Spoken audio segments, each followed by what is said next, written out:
जी, मेरा नाम मोहम्मद रेहान मोहम्मद रियान। जी, उत्तर प्रदेश से मैं ताल्लुक़ रखने वाला हूँ। ज़िला बिलाऊँ कस्बा शेरकोट का मैं रहने वाला हूँ।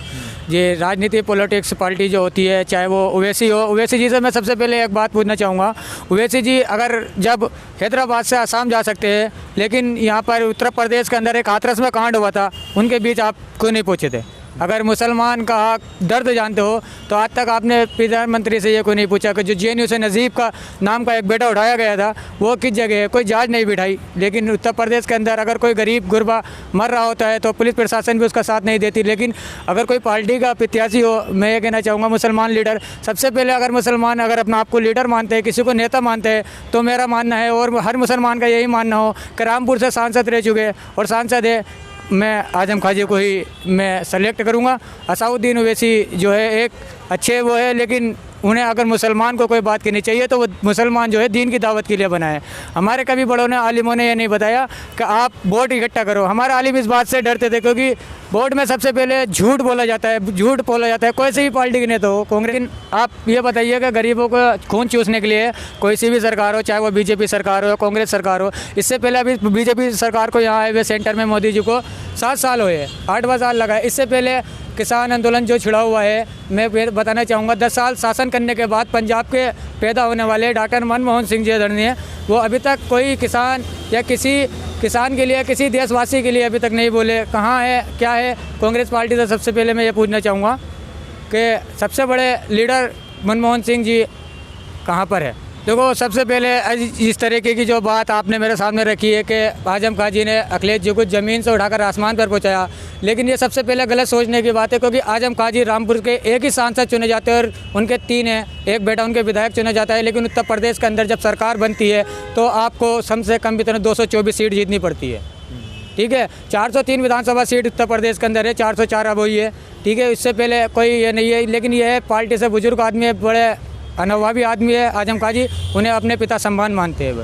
अच्छा, इसी उत्तर प्रदेश में 2017 के चुनाव में माननीय मुलायम सिंह यादव जी ने उनसे कहा कि आप कांग्रेस पार्टी से गठबंधन न कीजिएगा, लेकिन अखिलेश यादव ने फिर भी कहा, क्योंकि एक अखिलेश यादव जो है पढ़े लिखे बच्चे है, वक्ती है, एक अच्छे विदेश से उन्होंने तालीम हासिल की है। यहाँ हिंदुस्तान की यूनिवर्सिटी भी पहचानी जाती है जो अलीगढ़ की है। कहीं कहीं अगर दंगे होते हैं भाई, ये नेट बंद कर देते क्योंकि सच्चाई दिखा नहीं सकते। कोई मीडिया ऐसी बिकाऊ है, कहीं नेता बिकाऊ है, कहीं जनता बिकती है, कहीं कुछ बिकता है। लेकिन मैं उनसे कहना चाहूँगा, इस देश को सुधरने के लिए सिर्फ 2 चीज़ को सुधरना पड़ेगा।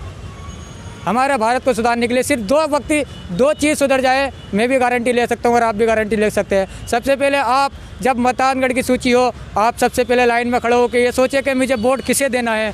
और जब आप किसी का वोट लेने के बाद अगर आप विजय होते हो, चाहे वो उत्तर प्रदेश हो या उत्तराखंड हो, कहीं का अगर CM बनाए जाते हो, तो सबसे पहले कुर्सी और शपथ लेने से पहले ये सोचे कि जो मुझे लाखों करोड़ों भाइयों ने यहाँ पर मुझे जिताकर इस जगह भेजा है, वो कितनी लाइन में लगे थे, कितनी मेहनत की थी, उनके बारे में सबसे पहले सोचे, ना कि अपनी पार्टी के। क्योंकि पार्टी के नेता मैं देखता हूँ कैंडिडेट नहीं बदलता, लेकिन देखता हूँ कोई अगर पार्टी प्रभारी होता है, प्रभारी जो यहाँ से टिकट देते हैं, प्रभारी बोलते हैं उन्हें, उनके प्रभारी का अध्यक्ष पद का दिया जाता है। किसी को 10 विधानसभा का बनाया जाता है, किसी को 17 विधानसभा का बना दिया जाता है। हर किसी प्रभारी, कोई भी प्रभारी हो, वो टिकट लेने से पहले अपना कैंडिडेट खुद चुनता है। लेकिन इसी बात पे मैं मानना चाहता हूँ कि नेता लोग हमारे यहाँ 5 साल के लिए आते हैं, लेकिन जो 18 साल के बाद अपना मतदान पहचान पत्र, आधार कार्ड, जब वोट का अधिकार हो जाता है, उसका जब तक अधिकार रहता है, जब तक वो इस दुनिया में रहता है। देखो, मैं ये कहना चाहूँगा कि अगर आपने बताया कि यहाँ पर 70 साल हो चुके हैं, 70 साल तो मेरी उम्र नहीं है, लेकिन जितना मुझे ज्ञान है उसका खुद जिम्मेदार वो मुसलमान व्यक्ति है जो लाइन में लगकर वोट देता है। ऐसा कैंडिडेट को चुने। उत्तर प्रदेश के अंदर अभी एक असम में चुनाव है, लेकिन अभी मैंने परसों न्यूज़पेपर में पढ़ा था, वहाँ पर एक बात की गई कि ये जो मदरसे है सरकारी, इन्हें बंद कर दिया जाए। लेकिन वहीं पर दूसरी पार्टी विपक्ष के एक नेता वहाँ पर क्या बोलते हैं कि ये जो मदरसे है इन्हें बंद ना कर करके सरकारी स्कूलों से तब्दील किया जाए, जोड़ा जाए, तालीम की जाए। लेकिन मेरे भाइयों, आपके सामने लाल किला है, ये किसी मुसलमान की हुकूमत से नहीं बना, यहाँ पर मजदूरों की हुकूमत से बना था। लेकिन एक जो बड़ी जिम्मेदार तादाद पे बिठा दिए जाते हैं, उनके एक रूल फॉलो भी करना पड़ता है। यह कानून है। यहाँ मैं बताना चाहूँगा कि इससे पहले अगर मशाक नहीं होया करता था तो क्या मौत नहीं होया करती थी? मौत होया करती थी। किसी को हार्ट होया करता था, किसी को हार्ट अटैक होया करता था, किसी को बुखार होया करता था, किसी को कुछ होया करता था। अब तो कोरोना पे भी बोलना बंद कर दिया है विपक्ष वालों ने। लेकिन मैं कहना चाहूँगा, अब जब केरला में चुनाव है अपना भाई अपना कैंडिडेट ममता बनर्जी को वोट दे। वहाँ पर समाजवादी अगर चुनाव लड़ रही है, मैं अखिलेश यादव जी से कहूँगा आदरणीय आपका बहुत बहुत धन्यवाद, आपने अच्छी पार्टी चुनी। अच्छा, मतलब ये बंगाल के अंदर अखिलेश यादव चुनाव लड़ते हैं? जी, अखिलेश यादव ने कहा है अभी तो मतलब ठीक है कि जी मैं कहना चाहूँगा अखिलेश यादव अपने दम पे अगर उत्तर प्रदेश में चुनाव लड़े तो मैं कहना चाहूँगा इससे पहले भी आप मुख्यमंत्री नहीं बने थे, क्योंकि उससे पहले माननीय मुलायम सिंह यादव जी ने जो कमान आपको दी थी, आपने अच्छा काम किया था। आपने कन्या विद्याधन 1500 रुपये का देने का काम किया था, जो गरीब विधवा बहन थी। लेकिन बीजेपी सत्ता में बैठती है और उत्तर प्रदेश के अंदर गोरखपुर के सांसद को उठाकर मुख्यमंत्री बना दिया जाता है योगी आदित्यनाथ जी को। वो सबसे पहले उन गरीबों को 1500 रुपये बाद जो के बैंकों में किताबों में आते थे, वही बैंक की किताब बंद करते हैं। विकास की बात करते हो आप, विकास की बात आप अखिलेश यादव जी से पूछते थे कि आप ये निर्माण पुल का कब होगा, तो आपने बताया था कि जब यमुना एक्सप्रेस बना था तो उन्होंने बता दिया था कि मैं 5 साल के अंदर तैयार कर दूंगा। लेकिन मैं आज उसी बीजेपी सरकार के मुख्यमंत्री योगी आदित्यनाथ जी से और पार्टी के अध्यक्ष से और प्रधानमंत्री जी से पूछना चाहूँगा कि आप गाजीपुर का जो हाईवे बना रहे हैं वो कब तक तैयार हो जाएगा। 2022 के मद्देनज़र चुनाव भी है, 2021 से तैयारी करनी पड़ती है हर किसी को। लेकिन मेरा मानना ये है कि जो तैयारी करता है वो वोट भी देता है, जो वोट देता है वो सपोर्ट भी देता है। और इस देश को सुधरने के लिए मेरा भाई 2 चीज़ को सुधरना होगा, एक वोट देने वालों को और एक वोट लेने वालों को। आजम खान को आप कैसा नेता मानते हैं?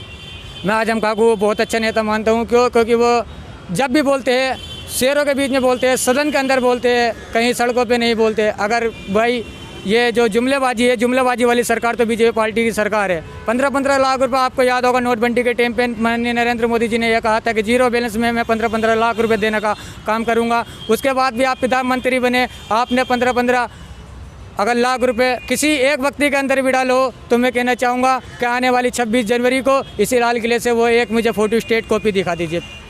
अच्छा, आप एक चीज़ बताइए, अखिलेश यादव से एक पत्रकार ने पूछा था कि आज़म खान की पूरी फैमिली जेलों के अंदर बंद है। अखिलेश यादव ने कहा कि तुम बहुत छोटे पत्रकार हो, अगर वो उससे पूछ लिया तो क्या गलत किया?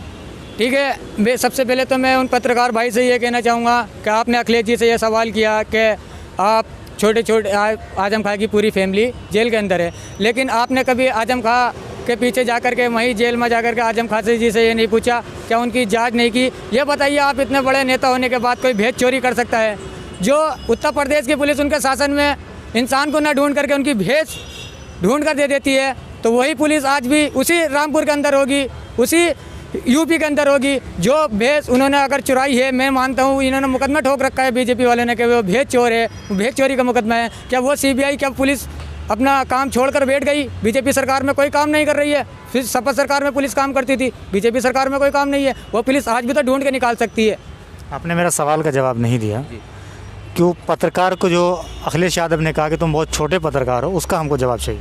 भाई मैं इस हिसाब से पत्रकार की अहमियत तो मैं मानता हूँ, पत्रकार बहुत बड़े होते हैं, लेकिन मेरी नज़रों में जो मानना है अखिलेश जी की नज़रों में, क्योंकि उत्तर प्रदेश के वो मुख्यमंत्री रहे, उन्होंने शासन करा, पढ़ाई करा, ये सवाल नहीं करना चाहिए था। उन्होंने ये कहना चाहिए था कि आप जांच करते रहे, तो एक दिन ऐसा आएगा वो भी बाहर आ जाएंगे। अच्छा, मतलब कौन जांच करेंगे? ये अब एक बात बताइए, आप पत्रकार साहब, मीडिया हुई, ये भी कहा गया था अभी पीछे के मीडिया बिकाऊ है, मीडिया बिकाऊ है। मैं मानता हूँ मीडिया भी बिकती है। जब एक आम आदमी बिकता है, एक नेता बिकता है, ये कितनी बड़ी इमारत है लाल किला को, आपको याद होगा कितने करोड़ रुपये में प्रधानमंत्री जी ने रखा था? 25 करोड़।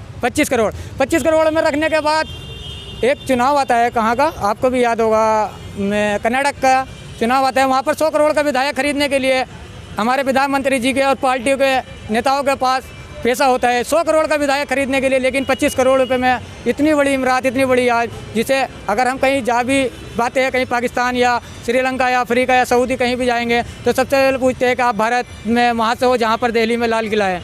तो ये सोचनी चाहिए थी, छोटी छोटी सोचों को लेकर चलना पड़ता है। आप देश के प्रधानमंत्री हैं नरेंद्र मोदी जी, आपको संभल कर ही चलना होगा। अच्छा, आप आखिरी सवाल है, आप यूपी के आवाम से क्या अपील करना चाहेंगे? मैं यूपी की आवाम से ये अपील करना चाहूँगा सबसे पहले कि मेरे भाई, ये 2022 में चुनाव आएगा, वहाँ पर बीजेपी भी अपना दम भरेगी, समाजवादी पार्टी भी अपना दम भरेगी, कांग्रेस पार्टी भी अपना दम भरेगी, बीएसपी भी दम भरेगी, सारी पार्टी निर्दलीय भी प्रत्याशी होंगे।